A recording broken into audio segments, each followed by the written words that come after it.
ഈശോയ്ക്ക് സ്തുതി ഉണ്ടായിരിക്കട്ടെ. ഈശോ മിശിഹായിൽ സ്നേഹം നിറഞ്ഞ ഗുഡ്നെസ് ടി വിയുടെയും ഗുഡ്നെസ് യൂട്യൂബ് ചാനലിൻ്റെയും മാന്യ പ്രേക്ഷകരെ, കുരിശിൻ്റെ തണലിൽ ഷാഡോ ഓഫ് ദ ക്രോസ് എന്ന വചന പ്രഘോഷണ പരമ്പരയുടെ 68ാമത്തെ എപ്പിസോഡിലേക്ക് ഏറ്റവും സ്നേഹത്തോടെ നിങ്ങളെ ഏവരെയും സ്വാഗതം ചെയ്യുന്നു.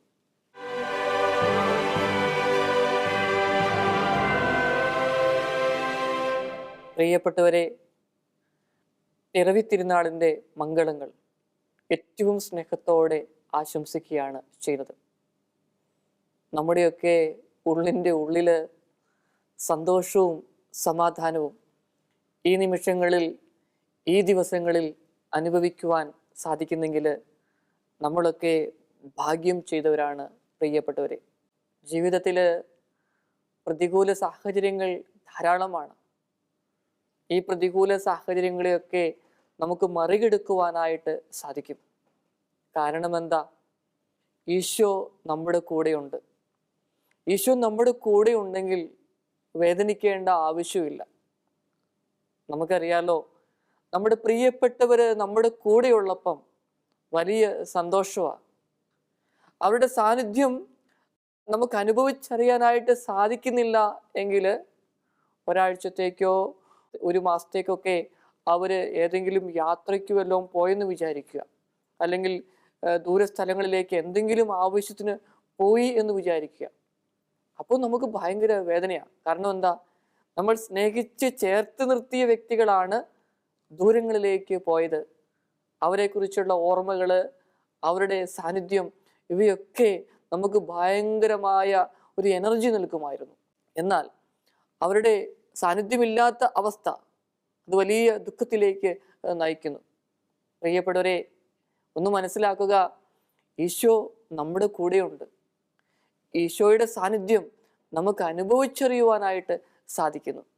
അതാണ് ക്രിസ്മസ്. ഏറ്റവും സ്നേഹത്തോടെ ആ ദൈവപുത്രനെ മനസ്സിലാക്കാനായിട്ട് നമുക്ക് ആ ദൈവത്തിങ്കിലേക്ക് ചേർന്ന് നമ്മുടെ ദുഃഖങ്ങളും വേദനകളും ഒക്കെ കൊടുത്തുകൊണ്ട് ജീവിക്കുവാനായിട്ട് സാധിക്കുന്നു. ഏതാനും ആഴ്ചകൾക്ക് മുൻപ് ഒരു അമ്മ എൻ്റെ അടുക്കൽ വന്ന് പറഞ്ഞു, അച്ചോ, ഈ ദിവസങ്ങളിലൊക്കെ ഞാൻ വളരെ പ്രത്യേകമായി പ്രാർത്ഥിച്ചുകൊണ്ടിരിക്കുകയാണ്. അച്ഛനറിയാലോ എൻ്റെ ജീവിതം, എൻ്റെ കുടുംബത്തെക്കുറിച്ചൊക്കെ. 3 മക്കളുണ്ട്. ഒന്നാമത്തെ ആളുടെ കല്യാണമൊക്കെ കഴിഞ്ഞു. ഇനിയുണ്ട് അച്ചോ 2 പേര്. വിവാഹപ്രായം എത്തിയിട്ടും അവർക്ക് വിവാഹം കഴിക്കുവാനായിട്ട് സാധിക്കുന്നില്ല. കാരണം ഒരുപാട് അന്വേഷിച്ചു, പക്ഷേ പറ്റുന്ന ഒരു ജീവിത പങ്കാളിയെ ലഭിക്കുന്നില്ല അച്ഛ. ഭയങ്കര വേദനയാ, ബുദ്ധിമുട്ടാണ്. മാനുഷികമായ ദൃഷ്ടിയിൽ നോക്കിക്കഴിഞ്ഞാൽ മറ്റുള്ളവരൊക്കെ ഇതേ പ്രായമെത്തിയ മക്കളൊക്കെ വിവാഹമൊക്കെ കഴിഞ്ഞ് സന്തോഷത്തോടെ ജീവിക്കുന്നത് കാണുമ്പം എനിക്ക് ഉള്ളിൻ്റെ ഉള്ളിൽ വേദനയാ അച്ഛ, ദുഃഖമാണ്. കാരണം എന്താ? എൻ്റെ കുഴപ്പം കൊണ്ടാണോ എന്താണെന്ന് എനിക്കറിയില്ല. എങ്കിലും അച്ചോ, ഈ ദിവസങ്ങളിൽ ഞാൻ വളരെ പ്രത്യേകമായിട്ട് പ്രാർത്ഥിക്കുകയാണ്.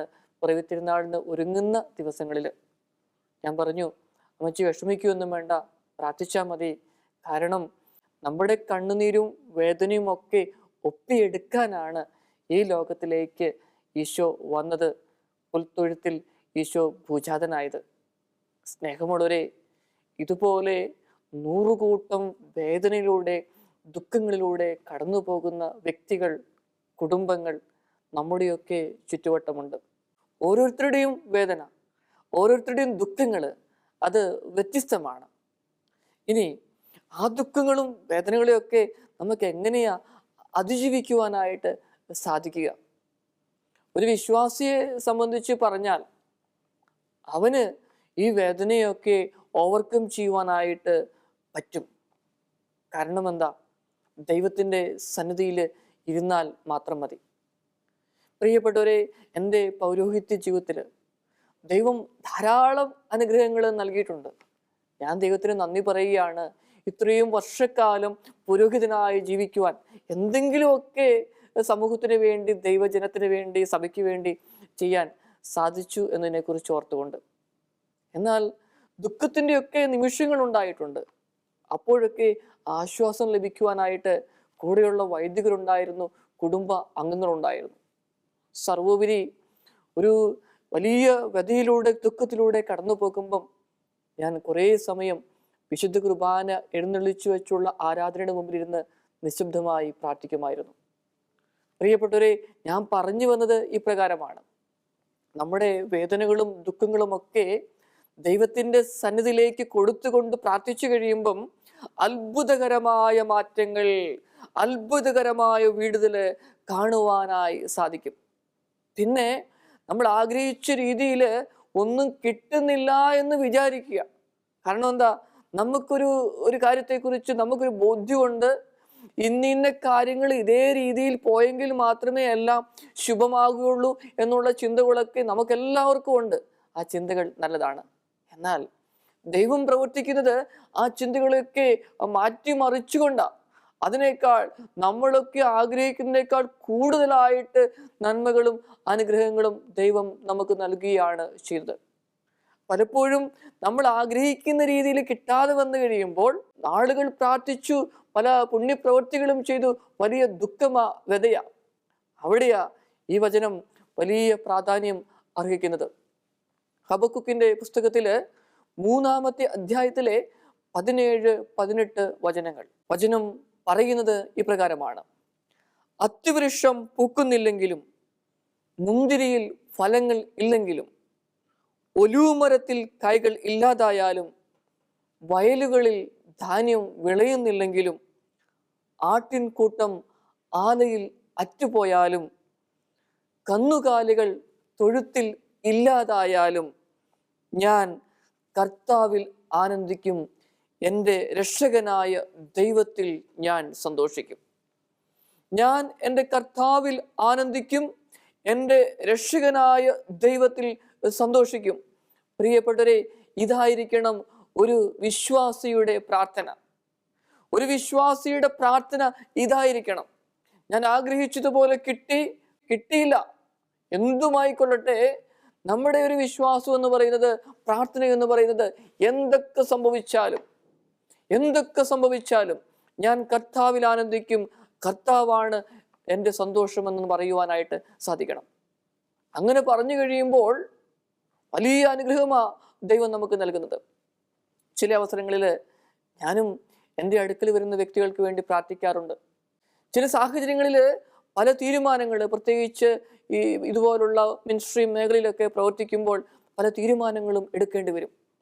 അപ്പോഴൊക്കെ ഞാൻ പ്രാർത്ഥിക്കുന്നൊരു കാര്യമുണ്ട്: ദൈവമേ, എടുക്കുന്ന തീരുമാനങ്ങൾ എല്ലാവർക്കും ഇഷ്ടപ്പെടുന്ന, ഉചിതമാകുന്ന, ആരെയും വേദനിപ്പിക്കാതെ ചേർത്ത് പിടിക്കുന്ന തീരുമാനങ്ങൾ എടുക്കാൻ. ചിലപ്പോഴൊക്കെ അത് പാളം തെറ്റും പതറിപ്പോകുമെന്നൊക്കെ വിചാരിക്കുമ്പം ഞാൻ പ്രാർത്ഥിക്കും, ദൈവത്തിൻ്റെ മുമ്പിലിരുന്നല്ലേ ഈ തീരുമാനമെടുത്തത്, പിന്നെ ഇതൊക്കെ എന്തൊക്കെ വന്നാലും ഞാൻ കർത്താവിൽ ആനന്ദിക്കും. കാരണം എന്താ, ദൈവം കൂടെയുണ്ടെങ്കിൽ പിന്നെ എന്തിനാ പ്രയാസപ്പെടുന്നത്? സ്നേഹമുള്ളവരെ, എമ്മാനുവേൽ, ദൈവം നമ്മോട് കൂടെ എന്നും എപ്പോഴും ഉണ്ട്. വിശ്വസിക്കുക. ജീവിതത്തില് നമ്മളൊക്കെ വിചാരിക്കും നമ്മളൊക്കെ ഒറ്റപ്പെട്ടു പോയി എന്ന്. അതായത് ജീവിതത്തില് എല്ലാമുണ്ട്, എല്ലാവരും ഉണ്ട്, പക്ഷേ ചിലപ്പോഴൊക്കെ തനിച്ചായ അവസ്ഥയിലൂടെ കടന്നു പോകാറുണ്ട്. വിശ്വസിക്കുക, ജീവിതത്തില് ഞാനും നിങ്ങളും തനിച്ചല്ല. ദൈവം കൂടെയുണ്ട്. ദൈവം കൂടെയുണ്ടെങ്കിൽ എന്തും നമുക്ക് ചെയ്യുവാനായി സാധിക്കും. അടിക്കടി പരാജയങ്ങൾ ഉണ്ടായിക്കൊണ്ടിരുന്നു അല്ലേ, അല്ലെങ്കിൽ പരാജയങ്ങൾ ഉണ്ടായിട്ടുണ്ട്.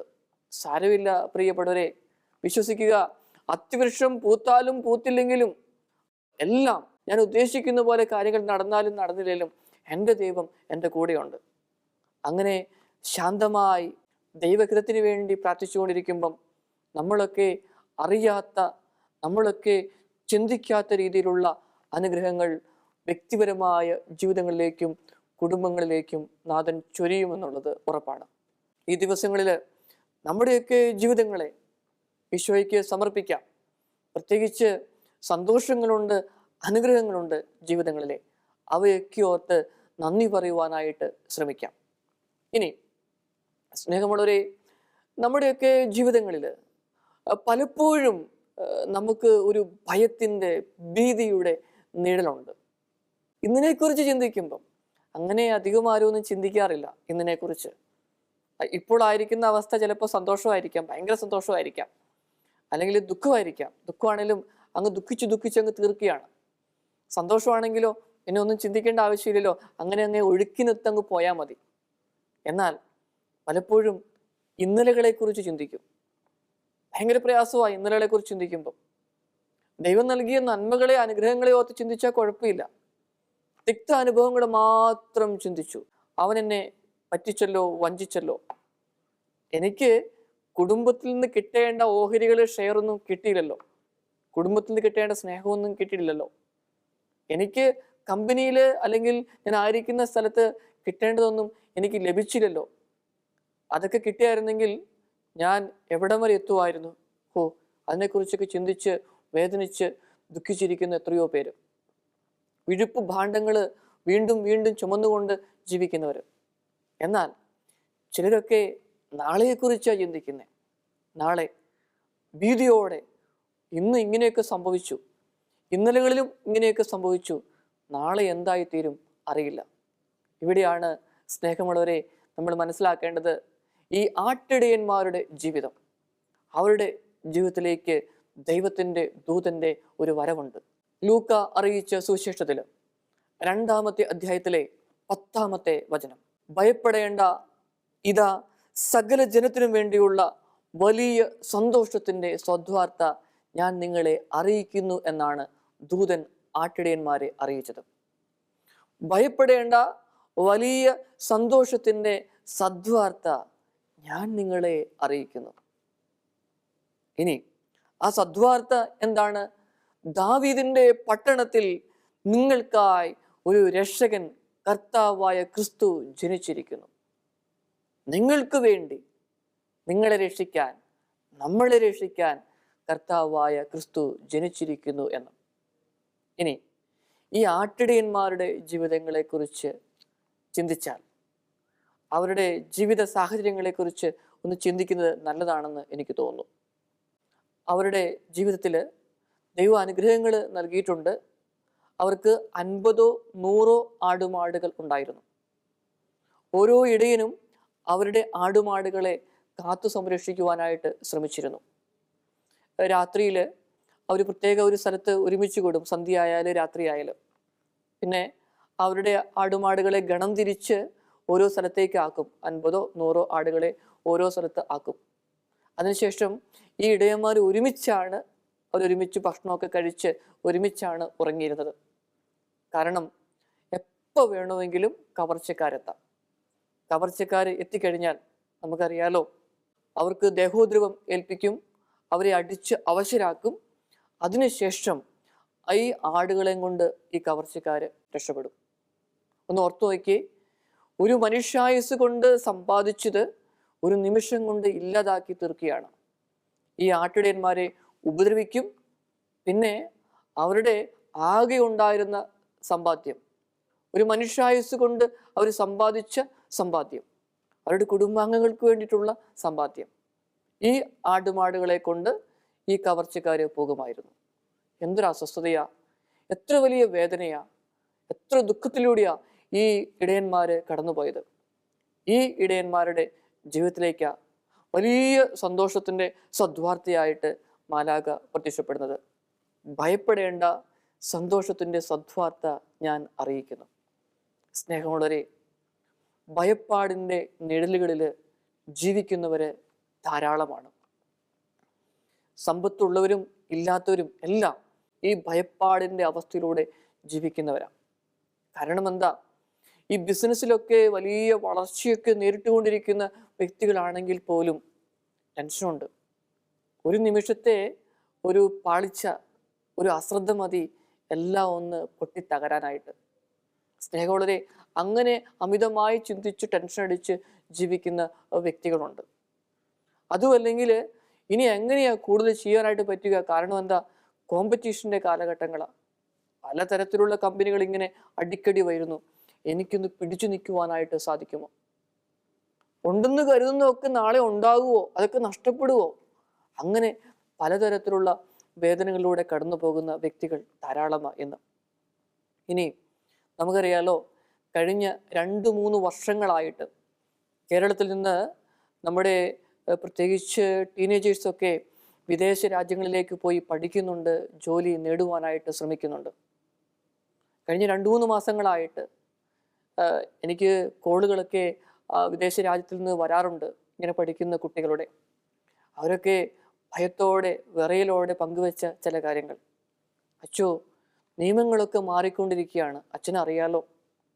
പണ്ടൊക്കെ ഒന്ന് വന്ന് ഇവിടെ പെട്ടുകഴിഞ്ഞാൽ പിന്നെ കുഴപ്പമില്ല, ആദ്യ നാടുകളൊക്കെ ഭയങ്കര ബുദ്ധിമുട്ടാണ്. പക്ഷേ ഞങ്ങൾ ലോണുകളൊക്കെ എടുത്ത്, ഞങ്ങളുടെ അപ്പനും അമ്മയൊക്കെ അധ്വാനിച്ച് കടം മേടിച്ച് ബ്ലേഡിന് പൈസയൊക്കെ എടുത്ത് ലോണൊക്കെ എടുത്താൽ ഞങ്ങളെ ഇങ്ങോട്ട് വിടുന്നത്. പ്രതീക്ഷയുണ്ട്. അതുകൊണ്ട് ഞങ്ങൾ എന്ത് ചെയ്യും? അവരുടെ കഷ്ടപ്പാടൊക്കെ കണ്ടുകൊണ്ട് തന്നെ അധ്വാനിക്കാനായിട്ട് ശ്രമിക്കും. ചിലപ്പം പഠനത്തോടൊപ്പം ഹോട്ടലുകളിലോ പെട്രോൾ പമ്പിലോ ഒക്കെ ജോലി ചെയ്ത് അങ്ങനെ പഠിച്ചു ഉയർന്നവരാ മിക്കവരും, ഇന്ന് നല്ല നിലയിലൊക്കെ എത്തപ്പെട്ടവരൊക്കെ. ഇതുപോലെ ഈ മക്കളും ഇങ്ങനെ കഷ്ടപ്പെടുക ആദ്യ നാളുകളിലൊക്കെ. അവർ പറയുന്നുണ്ട്, അച്ചു ഞങ്ങൾ ഇങ്ങനെ കഷ്ടപ്പെടാൻ തയ്യാറാ, പക്ഷേ ഇപ്പോഴത്തെ നിയമം പഠിച്ചു കഴിഞ്ഞാൽ ചിലപ്പം ഈ രാജ്യത്തിന് പുറത്തു പോകേണ്ടി വരും. ഇന്ത്യയിലേക്കൊക്കെ തിരിച്ചു വന്നാലുള്ള അവസ്ഥ അച്ഛൻ അറിയാലോ. ഞങ്ങൾ പഠിച്ചത് വേറെ, പിന്നെ എന്ത് തരത്തിലുള്ള ജോലിയാണ് ലഭിക്കുന്നത്? അങ്ങനെയുള്ള ഭയപ്പാടിൻ്റെ നിഴലുകളിലൂടെ കടന്നു പോകുന്ന മക്കളുണ്ട് പ്രിയപ്പെട്ടവരെ. വിദേശ രാജ്യങ്ങളിൽ പഠിക്കുന്ന മക്കൾ ധാരാളമാണ്. ഇനി ഇവിടെയുള്ള യുവജനങ്ങളെ സംബന്ധിച്ച് പറയുവാണെങ്കിലോ, പഠിക്കുന്നുണ്ട്, പക്ഷേ അൺഎംപ്ലോയ്മെൻറ്റ്, എല്ലാവർക്കും തൊഴിൽ ലഭിക്കുന്നുണ്ടോ, എന്ത് ചെയ്യും എന്നുള്ള അവസ്ഥയിലൂടെ കടന്നു പോകുന്ന ജീവിതങ്ങളുണ്ട് ധാരാളം. ഇനി ഈ യുവജനങ്ങളെ സംബന്ധിച്ച് പറഞ്ഞാലോ, ചിലരൊക്കെ വലിയ വേദനയോടെ പറയുന്നുണ്ട്, അതായത് അച്ചോ വിവാഹപ്രായമൊക്കെ എത്തി, കൂടെയുള്ള സഹപാഠികളൊക്കെ വിവാഹം കഴിച്ച് 2-3 മക്കളൊക്കെയായി, പക്ഷെ അച്ഛാ വിവാഹ ജീവിതത്തിലേക്ക് പ്രവേശിക്കുവാനായിട്ട് സാധിക്കുന്നില്ല, പറ്റിയൊരു ജീവിത പങ്കാളിയെ ലഭിക്കുന്നില്ല എന്ന്. അവരുടെ വേദനയാണ്, അവരുടെ ദുഃഖമാണ് അവർ പറഞ്ഞു വയ്ക്കുന്നത്. സ്നേഹമുള്ളവരെ, ഇതുപോലെ കടന്നു പോകുന്ന എത്രയോ വ്യക്തികളുണ്ട്, എത്രയോ കുടുംബങ്ങളുണ്ട്.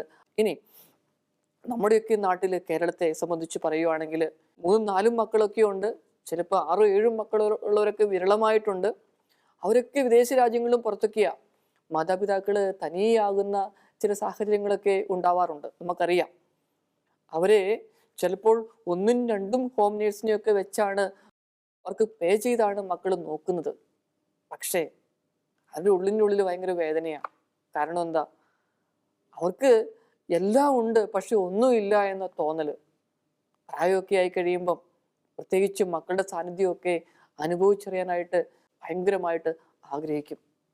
സ്നേഹമുള്ളവരെ, ഇങ്ങനെയുള്ള ഒരു ഭയപ്പാടിലൂടെ പോകുന്ന വ്യക്തികൾ, ഒറ്റപ്പെട്ടു പോയല്ലോ, മക്കളാരും ഇല്ലല്ലോ, നോക്കാനൊക്കെ ആരെങ്കിലുമൊക്കെ ഏൽപ്പിച്ചിട്ട് പോയിട്ടുണ്ട്, പക്ഷേ അവരുടെ സാന്നിധ്യം ലഭിക്കാനായിട്ട് സാധിക്കുന്നില്ലല്ലോ എന്ന ഭയപ്പാടുകൾ, വേദന, ആരോടും പറയാത്ത തേങ്ങലുകൾ, ഇതുപോലെ ജീവിക്കുന്നവരുണ്ട്. ഇനി കടബാധയിലൂടെ പോകുന്ന വ്യക്തികളുണ്ട് ധാരാളം. കുടുംബ പ്രശ്നങ്ങളിലൂടെ പോകുന്നവരുണ്ട്. ഒരുമിച്ച് ജീവിച്ചിട്ട് പറ്റുന്നില്ല, പക്ഷേ വിവാഹം വേർപെടുത്താനായിട്ട് തോന്നുന്നില്ല, ഇനി ജീവിച്ചേ മതിയാവൂ. കാരണം എന്താ? ജീവിത പങ്കാളിയുടെ തഴക്കദോഷങ്ങൾ, മാനസികമായ പ്രോബ്ലങ്ങളെല്ലാം അത് വഹിച്ചുകൊണ്ട് ഇങ്ങനെ വേദനയോടെ കടന്നു പോകുന്നവരുണ്ട്.